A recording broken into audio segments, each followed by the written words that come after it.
Les matinées sont fraîches en cette saison dans le Piémont. Avouez que vous ne vous attendiez pas à cette surprise, à commencer notre escapade italienne dans une zone commerciale, ici à Borgo San Dalmazzo. Nous sommes à une trentaine de kilomètres à peine de la frontière française, une frontière malheureusement fermée entièrement depuis 4 ans.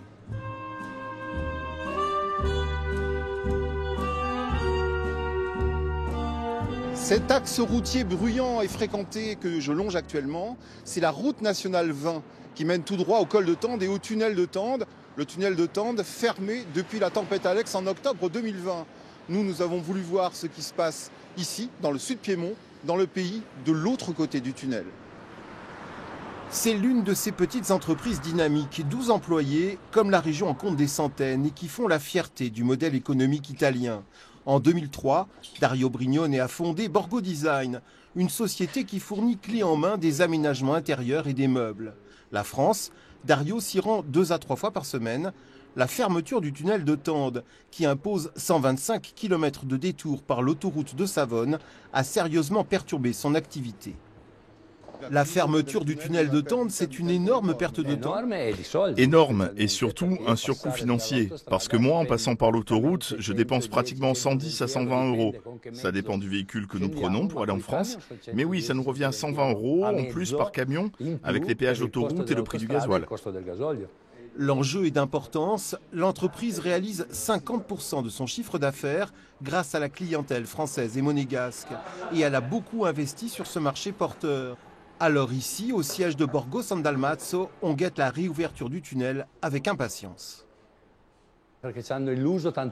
On nous a fait tant de fausses promesses. Il devait d'abord ouvrir en juin 2024, puis ça a été repoussé en octobre, puis ils ont repoussé à Noël. Et maintenant, c'est en juin. Maintenant, on veut y croire parce que ça fait 5 ans qu'on joue à ce jeu.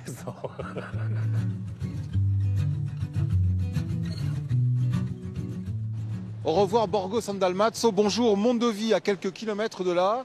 Mondovì, nous avons rendez-vous avec son maire Luca Robaldo qui est aussi le président de la province de Cuneo. Et comme tous les hommes politiques du sud Piémont, il a vraiment hâte de voir enfin le bout du tunnel. Buongiorno dottore Robaldo. Buongiorno. Le ministre français Tabarot a annoncé la réouverture du tunnel de Tende pour le mois de juin prochain. Après de si nombreuses déceptions, vous y croyez à cette date ? Je dois dire que les travaux du tunnel de Tende ont mis à rude épreuve la confiance des citoyens de la vallée italienne et de la vallée française. Espérons que le ministre Tabarot a raison. Plus de 4 ans de fermeture complète du tunnel, quel a été l'impact sur votre territoire ? Eh bien, un impact dévastateur du point de vue économique. Sur le marché de Cuneo, celui qui se tient le mardi, où tant d'amis français venaient de la vallée de la Roya, nous avons perdu plus de 40% de la clientèle française. Un impact dévastateur sur de nombreux commerces, sur de nombreuses entreprises de la vallée italienne. La commune de Limone, la commune de Vernante sont les communes qui ont le plus souffert. Il y a l'aspect économique, mais aussi l'aspect humain.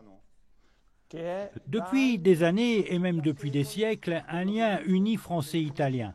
Les Alpes, le tunnel, ils ne les voient pas comme une frontière entre des gens différents, mais plutôt un élément qui crée de l'unité, qui fait communauté. Selon moi, c'est là le vrai dommage qui a été fait à notre territoire. Au point où nous en sommes, vous êtes plutôt optimiste ou pessimiste ? Moi, je veux voir le verre à moitié plein, comme on dit en Italie.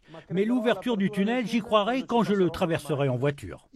Avec Claudio Scaiola, président de la province d'Imperia, et Christian Estrosi en France, vous avez signé l'acte de naissance de l'Alliance des Alpes du Sud.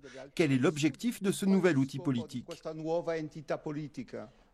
Notre objectif, créer une eurorégion, arriver à faire connaître jusqu'à Bruxelles la force de notre territoire. Nice, Cuneo, Imperia, ensemble, ont pratiquement la même puissance que la Bavière. Et le voilà le but, faire reconnaître cette force au niveau européen.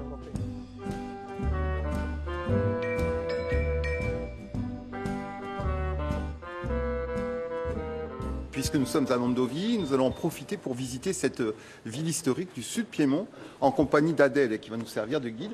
Adèle, tu es née ici? Oui, c'est ça. Je suis née ici. Cette ville est une cité médiévale. Nous sommes dans sa partie basse, dans la vieille ville. Et puis il y a aussi le quartier haut, un second cœur de ville, lui aussi historique.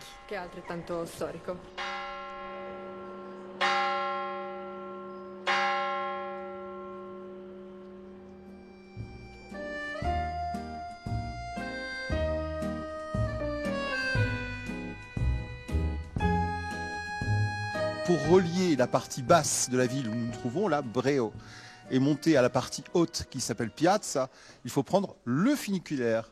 Combien de temps dure le trajet? 141 secondes.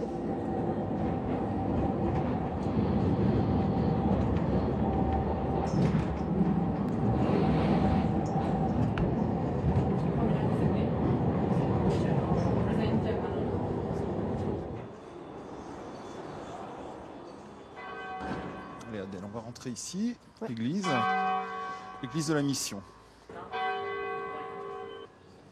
On peut voir l'extraordinaire décoration réalisée par Andrea Pozzo, qui était architecte et peintre.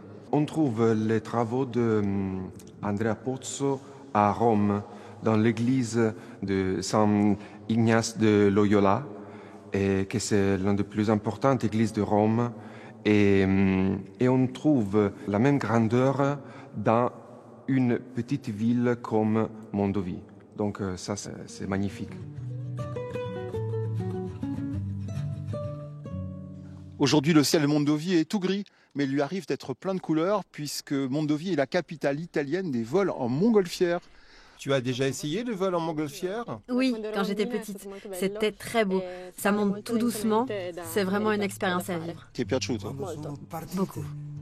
Sopra gli ormeggi e la zavorra sono partite.